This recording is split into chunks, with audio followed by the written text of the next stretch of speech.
If you'd like online business explained to you in a way that you can actually understand, go to latenightim.com/explain. It's completely free and I made it just for you. Now, how about an episode? Episode 203. Late Night Internet Marketing. This week on the Late Night Internet Marketing Podcast, I've got Matt McWilliams in the house. Not only is he the host of the Affiliate Guy podcast, but he's got more to tell you about affiliate marketing and selling online than you can possibly imagine. It's all we could do to cram all the value into one short podcast episode. All this and more on the Late Night Internet Marketing Podcast. The Late Night Internet Marketing Podcast. You've been working for somebody else, but you want a business to run yourself. You want to know how to start and where to begin. Can you get out your comfort zone, my friend? Yes, you can do it right when it's late at night. At the end of the day, your dreams burning inside. So keep it up and you will find that you're building your business one night at a time. And now, broadcasting late at night from a little studio in the big state of Texas, your host, Mark Mason. Hey, how are you doing? I am Mark Mason. I'm coming to you from the lockdown studio in Dallas, Texas, but I was finally able to catch up with Matt McWilliams. I've been trying to get this done for you for over a year. Matt and I kept missing each other. We've known each other for years. Matt is not only an amazing affiliate marketer and the host of the Affiliate Guy podcast, he is also an expert affiliate manager, and he's managed many large affiliate launches for guys you've heard of, like Michael Hyatt. And so it's really exciting to hear somebody who both understands affiliate marketing and understands it from the perspective of an affiliate launch manager. He's going to teach you about selling, how to sell more, how to run your own affiliate programs, a lot of stuff going on today on the podcast. So I want to get right to it. Here's Matt McWilliams. Hey, don't touch that dial. It's time for another fantastic guest on the Late Night Internet Marketing Podcast. Okay, I'm super excited to finally have Matt McWilliams in the house. Matt is the affiliate guy. He's one of the most successful affiliate managers ever known, an affiliate marketer in his own right. Matt, how are you doing today in the midst of all this craziness we've got going on in the world right now? Oh man, I'll tell you, I don't say this to rub it in. I really don't. I can just honestly say I've never been more thankful that we work from home. You know, my wife and I both work from home, and we homeschool. And outside of like missing soccer and not getting to eat out a few times a week, our lives are fairly just normal. You know, like we still, I mean, thankfully, you know, we're allowed to go for walks and stuff here. It's not like the total lockdown in Indiana. So we're able to, it's kind of like, I told this to somebody the other day. This is a terrible way to start off a podcast. Yeah. Once I was under house arrest. But yeah, I was back when in 2002, 2003. This is right after you got fired by your dad, right? That's a whole nother story. Yeah, it was a great time in my life. Yeah, Let's talk more about that. Let's really dive into that period of my life where I was on house arrest, getting fired by my dad. But no, I was actually on house arrest, and I'll never forget, I was kind of a punk back then. And the judge looked at me and said, "What do you do for a living?" And I said, "I work from home." And my attorney's like, elbows me like, "Don't you dare. You should say you have like a 2-hour commute or something, you know?" So anyway, long story short is the thing people don't understand is when you're on house arrest, and this is all in my blog. Like I told the whole story. I don't need to get into that. Why? You're still allowed to leave the house 40 hours a week. Oh, wow.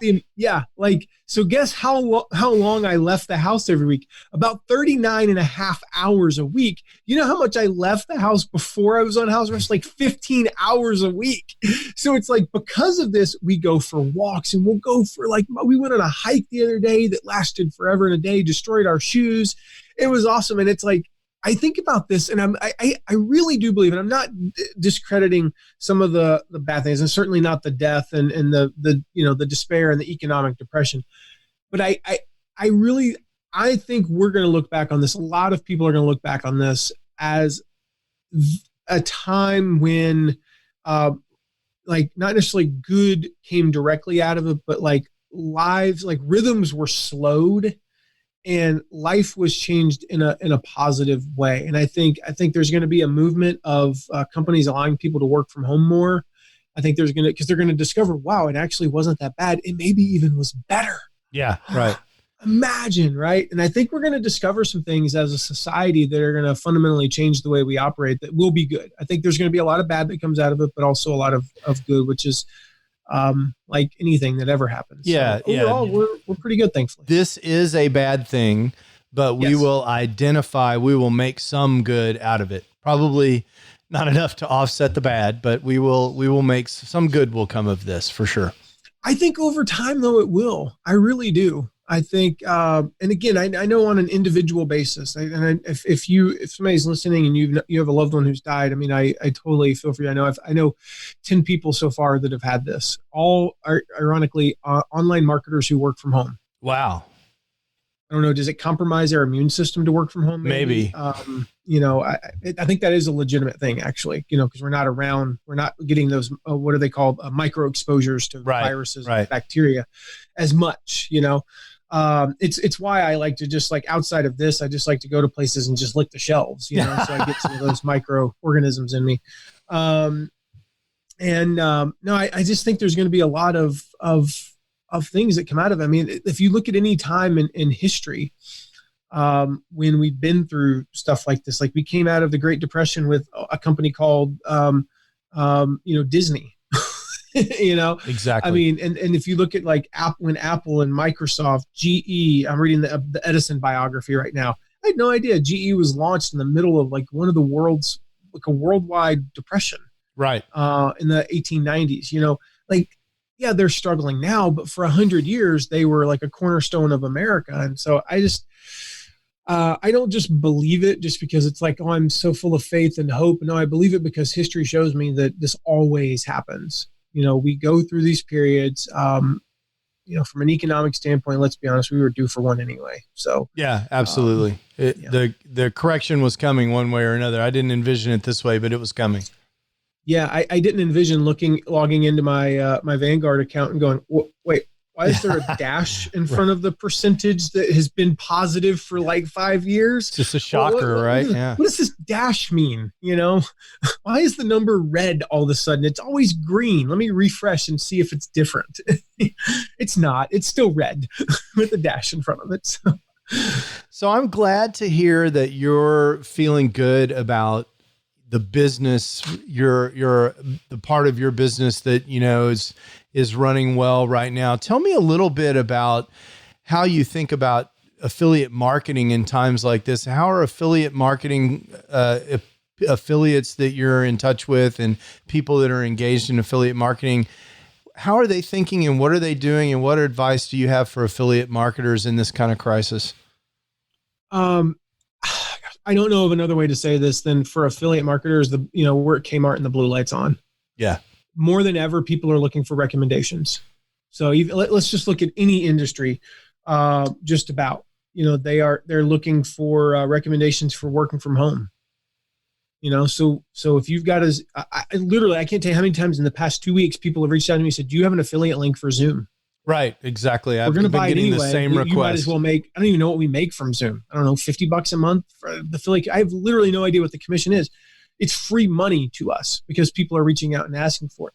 So things like that, they're looking for tools and things like that. But even in the gardening niche, people are wanting to grow food now. People are wanting to do all sorts of things. The fitness, the health, and gyms are closed. So what are people going to do?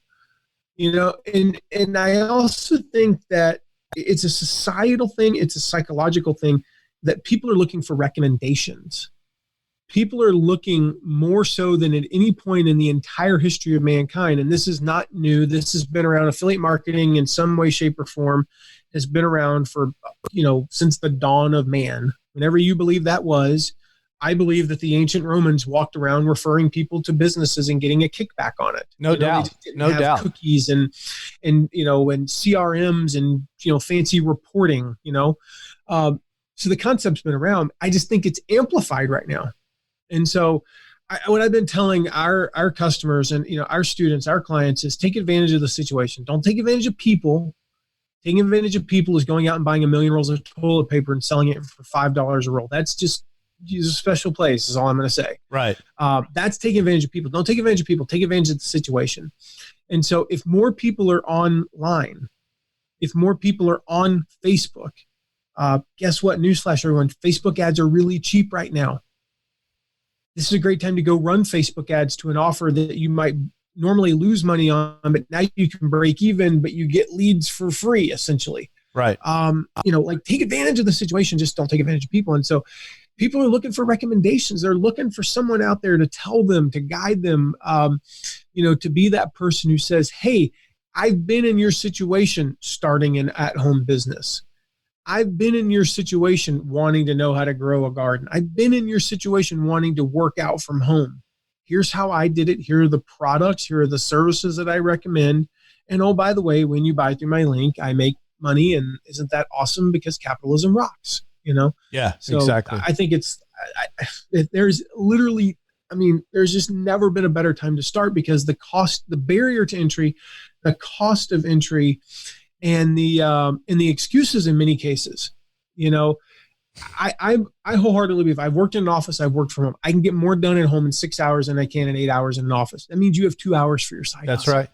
And you're not driving. Get your work done. Don't cheat your employer. Get your work done and take that 2 hours and redirect it toward, your side hustle. There's never been a better opportunity than right now. Yeah, I completely agree. And, in my case, I'm not driving down to downtown Dallas every day. So I'm hour seeing a day, this roughly, probably. or more. Yeah. On a bad day, 2 hours. And so, yeah, I absolutely agree with you.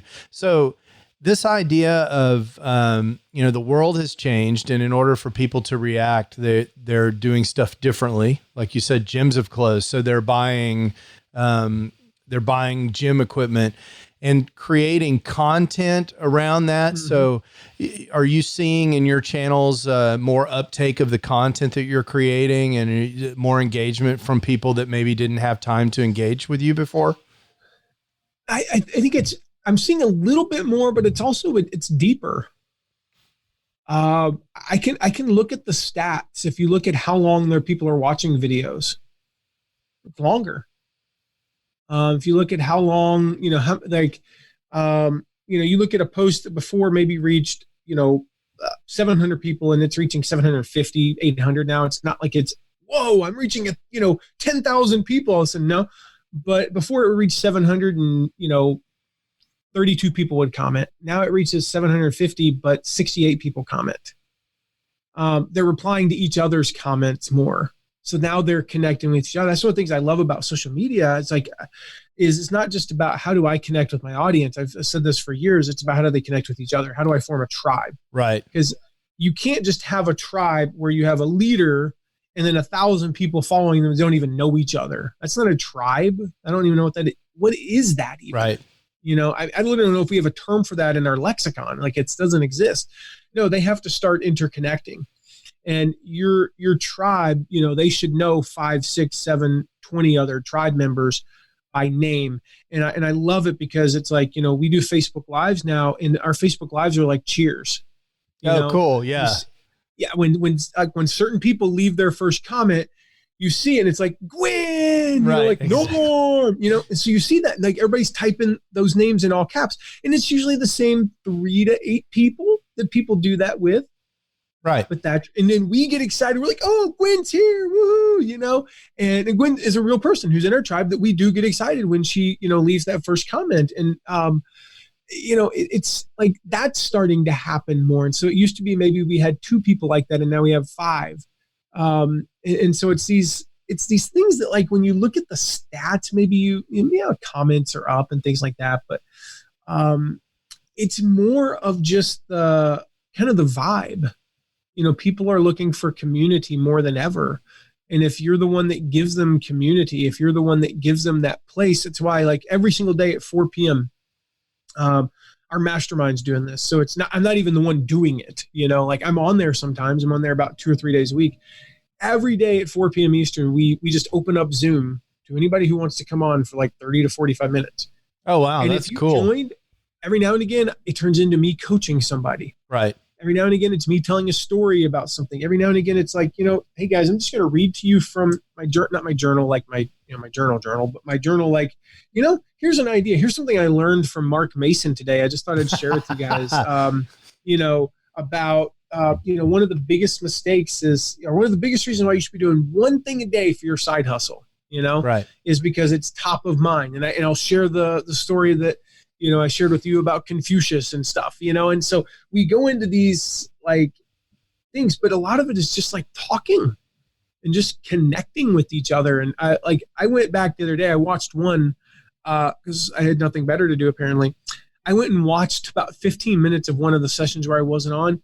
They spent 15 minutes. It was like a Seinfeld episode, but you know what? They were together. Yeah, that's right. And by the end of that call, there were 4 people on there, 2 of whom knew each other beforehand.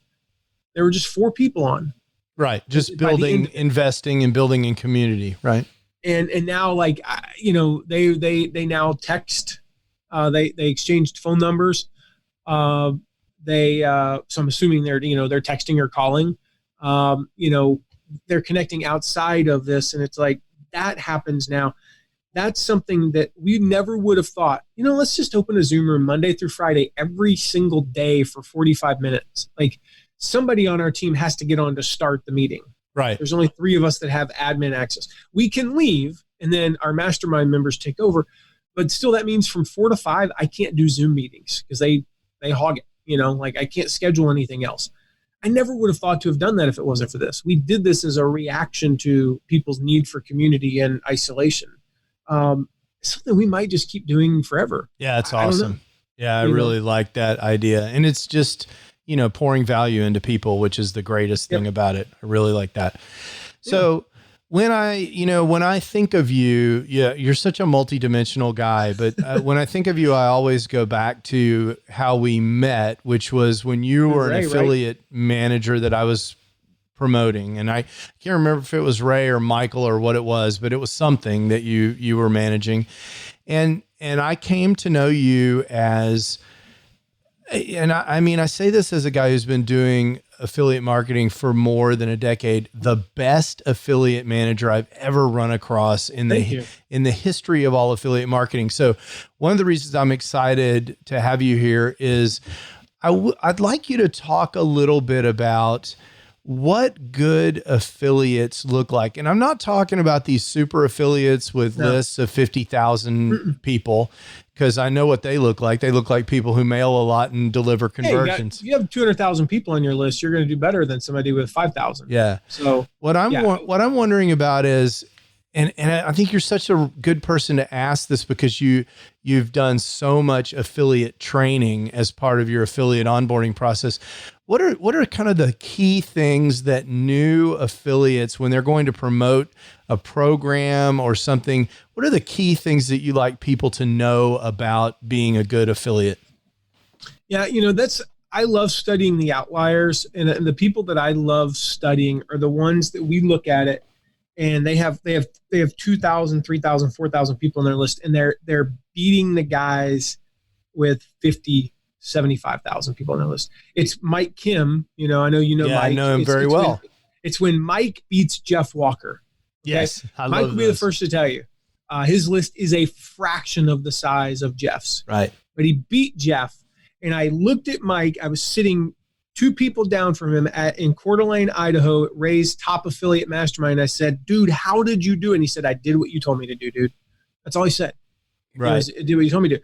And so, how does that happen? So those are the people that I want to study, because the cool thing about this is, I hear people say, okay, well, this guy had 5,000 people and he finished in second, and he beat a bunch of people. Well, I only got 500. Okay, maybe you're going to probably get about 1/10 the results, but it's 1/10. It's not 0. Right. So I don't want people to get caught up in the numbers, but we really study those folks who are in that like 3,000 to 20,000 range that are outperforming people with 4, 5, 6, 10, 12, 15 times their list. The best part about what we teach, though, is it grows with you. If you start learning how to do this, like I learned how to do this when I had about 1,800 people on my list. My first affiliate commission was $588. I still remember to this day. My next commission was about 1,000. My next one was a little bit over 3,000. By the time I hit about 3,500 people on my list, it was about right at the beginning of my second year, I won my first affiliate contest, made a little bit over $10,000. Awesome. In commissions and prizes. And so the cool thing about that is now we do promos, we do sometimes, 6 figures in commissions. How do we do that? I take the same thing that I made 10,000 with when I had barely 3,000 people. And now that we're 10 times bigger, I just do the same stuff. Right. And so what are those things? Well, I mean, the list is virtually endless. I'm just going to give you some kind of quick hitters. Number one, they are really focused on, they go all in.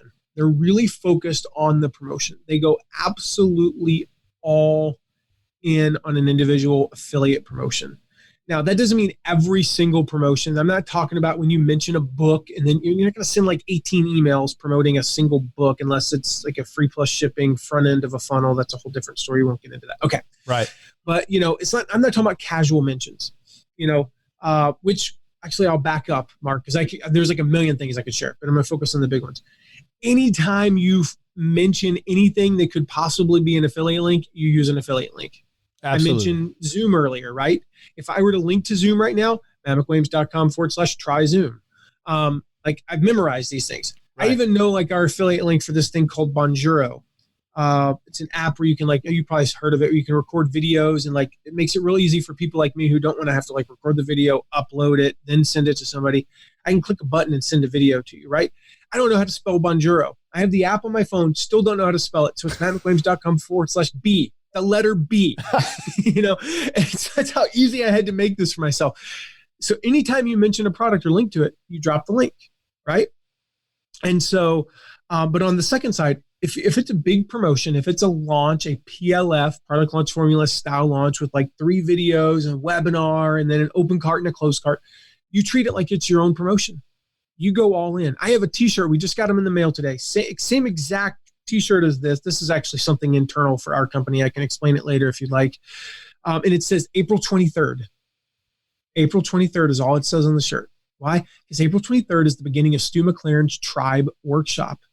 Why would I wear a shirt that just says April 23rd? Because I want to start talking about that now with my audience. Just like after that, I'm going to start wearing a shirt that I think it says July 9th. I don't even know when our own launch starts. I should probably know that. I think it might be July 10th. I got to look at the calendar. I don't know, but we've got shirts coming that have that because starting in like late May, we're all about July, right? July, when our launch starts. Right. And we're going to have our affiliates talking about that. I don't treat either of those promotions any differently. The only difference, and this is the beauty of affiliate marketing, of course, is for our launch, I have to do the following between now and July 9th-ish. I have to write the scripts for the videos. I have to record the videos. We have to get the videos edited. I have to approve the videos. We don't have to do all the landing pages because most of them are already done, but we'll tweak some landing pages. But let's say I didn't. We have to create the landing pages, do all that, create the order forms, create the sales page, record the sales page video, write all the emails, like on and on, right? For Tribe, test it all. You have to test it all. I'll have to test it all. For Stu, all I have to do is this. Interview Stu. Record a couple of bonus videos with them. Write the emails, write some Facebook posts. Oh, and all the way also on our course, I have to do the monthly live calls. I love doing this stuff. I'm just saying, I have to do the monthly live calls.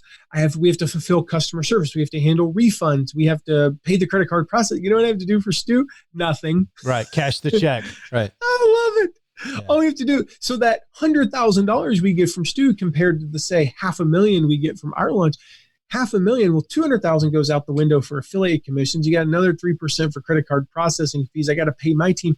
We actually don't make that much more promoting our own. We'll make about $75,000 more net promoting our own product versus Stu's. The thing is, I can do 4 of Stu's in the amount of time it takes me to do 1 of ours. the amount of time and stress and energy we put in is probably a 10th actually. So I could probably do 10 of those. So remind me again why I'm creating my own products. Yeah, right. Exactly. Yeah. Oh yeah, that's right. Long lasting brand building and stuff like that. But there are side benefits, but yeah, I mean, the biggest one is just going all in, Mark. They just, that's on their calendar. They're thinking about it. They're thinking of ways to warm up their audience. I'll share a few of those. So if you're going into your own promotion, let's say your own promotion is about organic gardening. Okay. But that's a bad example. Yours is yours is going to be about time management. You're in the side hustle niche, right? Let's just say you came up with a time management product, right? Sure. That's not your niche. You don't teach time management all day long where you're just talking about it all the time.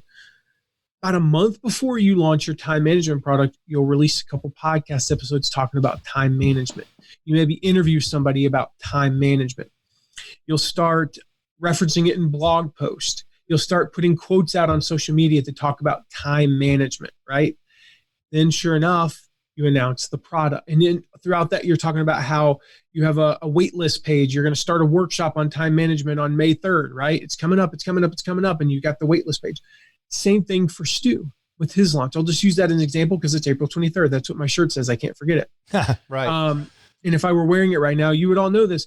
So it's coming up April 23rd. We're recording this on March 31st. I already have a Facebook Live scheduled with him. I already got a podcast interview with him. I'm already starting to talk about membership sites because that's what he teaches. And when I talk about membership sites, I'm talking about our membership site and just the story of how we launched it. And I mentioned Stu McLaren. I'm quoting Stu McLaren about once every 5 days on social media, like a little quote card, right? It doesn't have to be about memberships. Half the time it's not. I'm retweeting him every 3 or 4 days. Just a brand recognition thing. I'm quoting him on the podcast, even if I'm not talking about memberships. I'm wearing the t-shirt. Well, I will drink from my new Tribe Yeti mug. That's not this one, but just pretend that this said Tribe on it and had the little 3 dots. Little things that start warming my audience up. It's no different than warming up for my own promotion. And so what happens is they go into that, and on the day that April 23rd, 2020 is when I don't know if I mentioned that, by the way. Yeah, you did once or twice. Yeah. I'm like, see what I'm doing here? I'm promoting him more than I promoted my own thing that I don't even know when the date is. Right. Yet. Exactly. That's how you go into these. And so there's a buildup to the point that on April 23rd, I've got 1,000 people in his workshop, like ready to go, plus another 1,000 that'll sign up in the next few days because there was pent up demand. Right. And they didn't even really know there was pent up demand. It's just, I've got them to that point. And so you think about when you plan your promotional calendar, that's what happens. That's how Mike Kim did it. That's how he beat Jeff Walker. And for those, you know how big of a deal that is. Yeah. I was in that launch. I remember when that happened. He built up to it. For weeks in advance, he was talking about copywriting. Ray Edwards interviewed Ray, boom, boom, boom, boom, boom. Even so much, just little things like my friend Ray Edwards says, chocolate is good or something, exactly. Has nothing to do with copywriting, right? But it just planted that little seed in there, kind of like your 5 minutes a day, working on your side hustle. If you just spend 5 minutes, it plants that little seed somewhere in there of Ray Edwards. Right. This Ray Edwards guy. It's an authority seed, right? It gives. And so when the authority piece of the equation, when the offer hits, is already solved. Exactly. So we talked about warming up. We talked about going all in, treating it like your own launch. The other one, this is it's so obvious in a way, but so many people miss it. You just cannot be afraid to sell. You have to view selling as serving. There's something, I forget the exact quote, but we were sitting with Jeff Walker, actually, and Michael Hyatt, Amy Porterfield, this place called Blackberry Farm. It's in the mountains of, it's right on the border of the Great Smoky Mountains National Park. Beautiful place. And we're sitting there and listening to the general manager of Blackberry Farm talk about their philosophy of customer service. And one of the things that he said was, he said that serving is the highest calling that you can find in life. And it something along those lines. Right. And I made this connection that, Zig Ziglar always says to sell is to serve. And I went, wait a minute, if to sell is to serve and serving is the highest calling, does that mean that selling is actually like the highest thing you can do? And I was like, Well, Jesus did a pretty good job of selling. Yeah, right. So I'm going to go with yes. Yeah. It's like, it's a noble calling if you do it right. And just like anything, like broccoli, you can eat too much broccoli. Actually, I don't know if you knew that. I learned that recently. Okay. Vitamin C, you can have too much vitamin C. You can have vitamin C poisoning. Yeah. Anything can become toxic, essentially. Yes. Oxygen, even oxygen. Toxic. Scuba divers know this. Too much oxygen, very bad. Exactly. Too much of anything is very bad. And so the wrong kind of something is always going to be bad. Spoiled broccoli, charred on a grill, and not very good for you. Right. And so, yeah, of course it can go wrong. So immediately when I say the word selling, there's a visceral reaction. There's nobody's like, selling's okay. It's either immediately they picture used car salesman, bad experience, being sold to, the furniture salesman who awkwardly walks up to you when you go into the furniture store when you really just want to look at a lamp, and he's trying to sell you an entire bedroom set. We think of either that extreme, or we go, well, I love selling. I'm good at it. I do it, and it's my profession, and I think it's the greatest thing in the world. There's no selling's whatever. You got to fall in love with selling. You got to fall in love with marketing, and that means whether you're a marketer or you're a gardener, but you're trying to sell gardening stuff, you have to fall in love with it. You have to become a student of it. You have to study it. You have to get on every other affiliate's list that's promoting something that you're promoting and study what they're doing. And quite frankly, steal from them. Yeah. So this is the best trick in the book. Yes. And so I want to hit on that. Okay. There is absolutely no shame in going and signing up for everyone else who's promoting what it is that you want to promote so you can learn from them, especially, people that to be great marketers. That is the great way. That's why they call files of other people's copy swipe files. That's how you learn how to do stuff, right? That's a really good tip I wanted to amplify for you there. Oh, man, some of the there was one, I forget what promotion this was. Oh, I wish I could remember, but Todd Brown wrote an email a few years ago promoting something, and I saw it. And I immediately texted a screenshot of it to Mark on our team. And I was like, dude, we have to do something like this. Yes. Model this.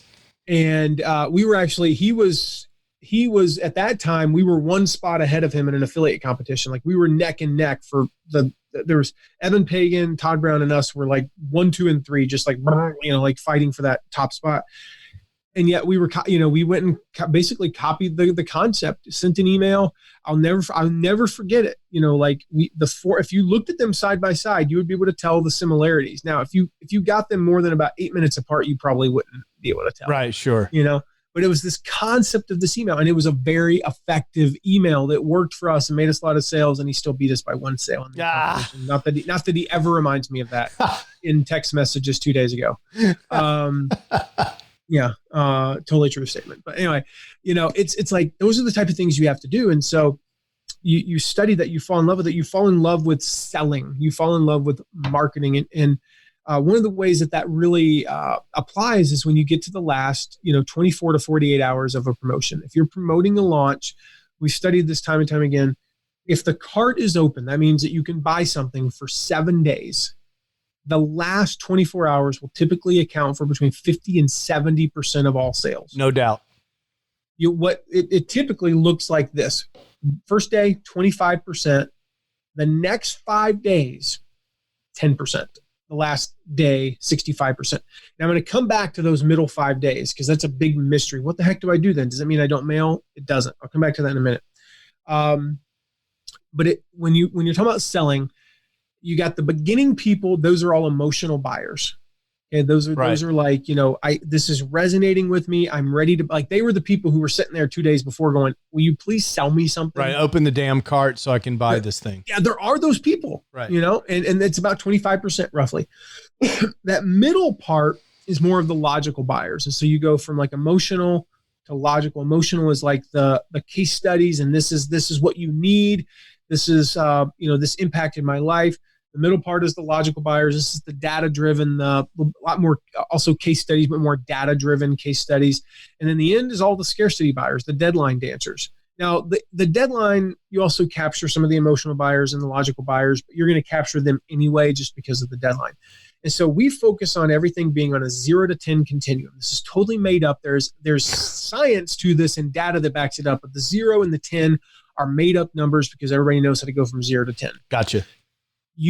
When somebody opts in, they raise their hand and say, I'm interested in the subject matter. They're instantly at between a 2 and a 5. What's the difference between the 2 and the 5? The 2 is their spouse and them got in an argument once and it was 3 weeks ago. The 5 is their wife just hired a divorce attorney. Okay. That's where they are in the spectrum. So they're between a 2 and a 5. Your job is to get them to a 10. Now here's the good news. The deadline in and of itself is worth 2 points. So all you got to do is get them to an 8 by deadline day. The deadline will move them 2 points.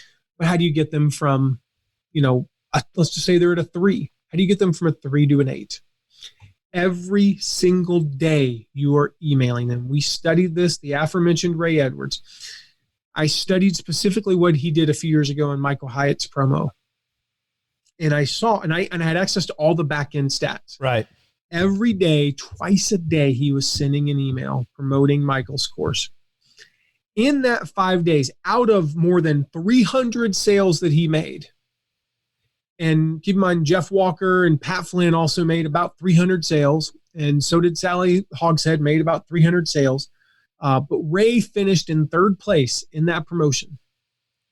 Ray finished in 3rd place, beating, I can't remember which one. I think he beat Pat. Yeah, he beat Pat Flynn. Yeah. So he finished in 3rd. No, he beat Sally. That's who he beat. He beat Sally Hogshead. I went and studied. Sally only mailed once in the 5 days in the middle. Ray mailed twice a day, every day. In those 5 days, Sally made like 7 sales. Ray made like 15 sales. That wasn't the difference.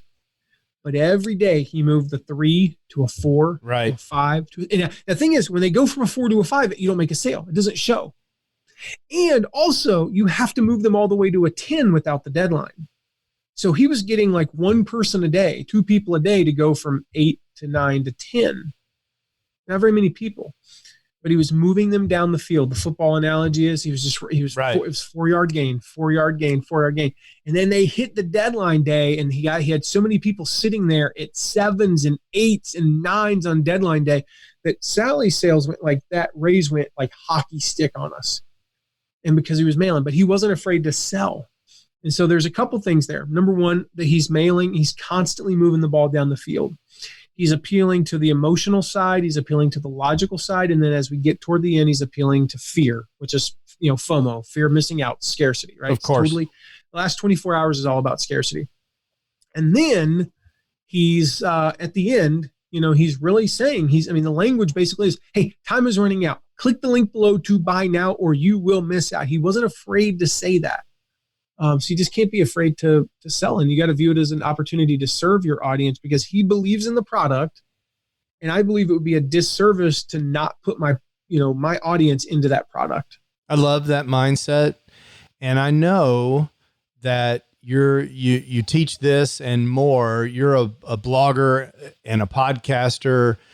Tell us more about that and people who need more of this Matt McWilliams guy. How can they do that?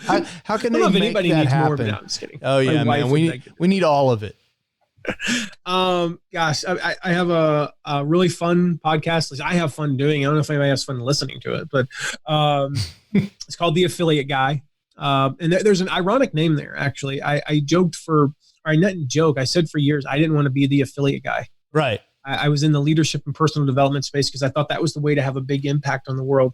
Something changed my mindset a while back. And it's why we named it The Affiliate Guy. We call it The Affiliate Guy because it's a reminder every day that, that is what I do and that is how I change the world. Right. It's actually a very ironic name. It's like I named it more for me than I did to attract listeners per se. And what had happened was I was helping a friend of mine run a launch in the parenting niche. And her specific thing, she helps families who have, we'll just say, chaotic children, right? They've got children who've got some behavioral issues, how to not have that chaos. And right after the launch, I was upstairs in my son's room doing our normal bedtime routine. And it was a very normal bedtime routine. We read the Bible, we read a story, we prayed together, brushed teeth. went to the bathroom, washed hands, went to bed, did our declarations, said goodnight, gave him a kiss. It was just like it was just normal, right? Right. And I remember I got to the bottom of the stairs and I had this thought. I don't know where it came from, but it just hit me. I was like, holy crap. Because of me helping these affiliates sell more stuff, because we had helped Tasha Shore. The previous launch, she had sold 5 of these courses. She sold more than 50 in this one. We helped, what is her name? Heidi. I can't think of her last name. We helped a lady named Heidi. Previous launch, she'd sold 0. And this one, she sold like 30. We helped their top affiliate go from a goal of selling like 25 to selling more than 100. Wow. And I went, I taught people affiliate marketing. All I did was just teach them the stuff that I just shared here and a few like specific, tactics specific to that launch. Right. All I helped them do is do affiliate marketing. But because of that, there are hundreds of additional families tonight that are experiencing the same thing we just experienced. Wow. They're having a peaceful bedtime for the first time, potentially ever. And I went, yeah, it's okay to be the affiliate guy. Yeah, totally okay. And it was just like that moment in time completely took my mindset shift for I do what I do, and I'm kind of like a small dot in the world, a small grain of sand to, actually we can have a massive impact helping people with, affiliate programs and affiliate marketing. So that's why it's called the Affiliate Guy. It's on all the places that one listens to podcasts. You can just look up the Affiliate Guy and you'll find me. And then, go to, I just want to give your audience a special URL, Mark, because I've got something kind of cool for them that we haven't even finished putting together as we're recording this, but we'll have it done soon. If you go to mattmcwilliams.com/Mason. Awesome. mattmcwilliams.com/Mason. We got our quick start guide. It's called Affiliate Freedom. It's the quick start guide to getting started. So in affiliate marketing. So for all of you who've never done anything in affiliate marketing, you're kind of like struggling with like, hey, what's step 1? We'll give you step 1 and step 2 and step all the way through 5. We got another guide that how to win at affiliate marketing when you don't have a list. This is not the how do you make $1 million a year at affiliate marketing with no list. That is almost impossible. Right. I've seen people do it. It's almost impossible though. It's how do you make $1,000 a month? How do you learn how to sell? How do you learn to recommend other people's products? Odds are you probably have some sort of a social network, whether you think it's big or not. You have people that, like we were talking about at the beginning, that respect your opinion and are looking for your recommendation. We'll show you how to do that. And then the last one, for those of you who've kind of gotten started, you got a bit of an audience. You find yourself with an email list of 1,000 people. You've got a tribe. We'll show you how to serve your audience with affiliate marketing. So all those, we'll put them up at mattmcwilliams.com/Mason. Dude, that's incredibly generous. Thank you so much. Matt McWilliams .com/Mason. That's awesome. Yep. Thank you so much. I hope that you and your family stay absolutely 100% safe during all of this craziness. And it's been a super privilege to talk to you today, man. Thank you so much. My pleasure, Mark. Thanks for having me, buddy. Awesome. Thanks. Hey, I told you that would be awesome. Matt is truly amazing. Go on over to that link at mattmcwilliams.com/Mason. He's got lots of amazing stuff there available for you to download.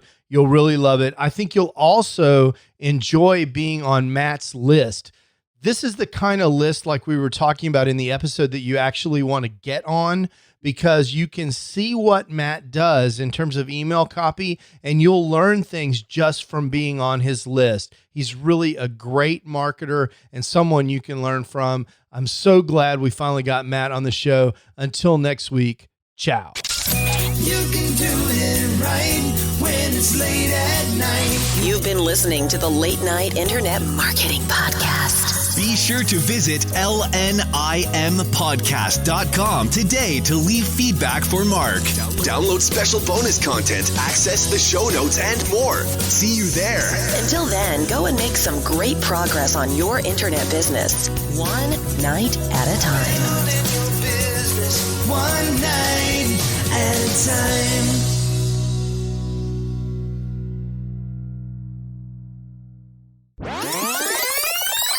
So all this work from home COVID stuff has been a little crazy, because I have traditionally gotten up at 5 or 5:30 in the morning, gotten dressed, driven into work, had a normal work day. I wear a sports coat every day.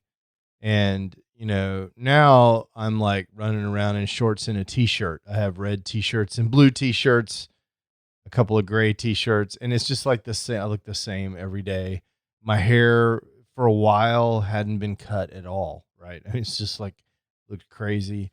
So, all of these web conference calls, we use WebEx for my day job. And then of course, a lot of Zoom calls because everyone else in the world is using Zoom for some reason. You see weird stuff. And we had the two funniest things. We had one conference call. It was going on as long and really boring. And all of a sudden I hear like these guitar licks being played in the background. And it's like somebody who was playing guitar and thought they were on mute and they weren't. So it stopped down the meeting because, they were practicing their guitar when they should have been paying attention. And lots of crazy kid howls and screams, which is to be expected. But the best one by far was, a lot of the work that I do is international. And so we have phone calls late at night. So people who are in the United States are on the phone late at night with people that are in Asia and other parts of the world. And so we had this customer phone call, and the customer got on the phone call and joined late and was obviously frazzled. I don't know what else was going on. Didn't realize her camera was on. She had her hair up in a towel and a bathrobe and stuff. And then of course you see all of a sudden she realized her camera was on, and you see like her mad, frantic dash to get off of the camera. So it's kind of funny, So strange times, crazy stuff going on. I hope you stay safe. Late night internet marketing.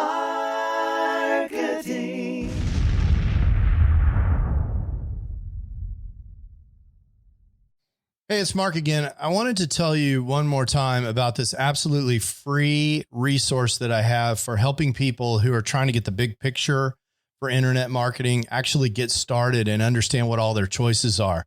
If that's not you, there's no more content. You can skip to the end. But if you're someone who came to this podcast because you're searching for how to get started online and you just can't cut through all the noise, I get it. That was me in 2007 when I was trying to get started. There were so many people throwing offers at me that I really couldn't even understand what all the different business models were. I couldn't understand how money moved around on the internet. And I couldn't really get a grip on what direction I wanted to go in so I could figure out how to move forward. I've created a free video resource for you just for that purpose at latenightim.com/explain. In several short videos, I just explained to you what internet marketing is all about and what online business is all about and the different options that you have for starting an online business. There's nothing to buy there. You just sign up for access and you get the videos just like that. So if that's interesting to you, or if you know someone who's in a same situation, send them that link, latenightim.com/explain. And let me know what you think. I'd love to hear what people are thinking that are in the exact same position that I was in more than a decade ago in 2007. In some ways, it seems like yesterday. And in some ways, it seems like an entire lifetime ago. Again, that's latenightim.com/explain. Late night internet marketing.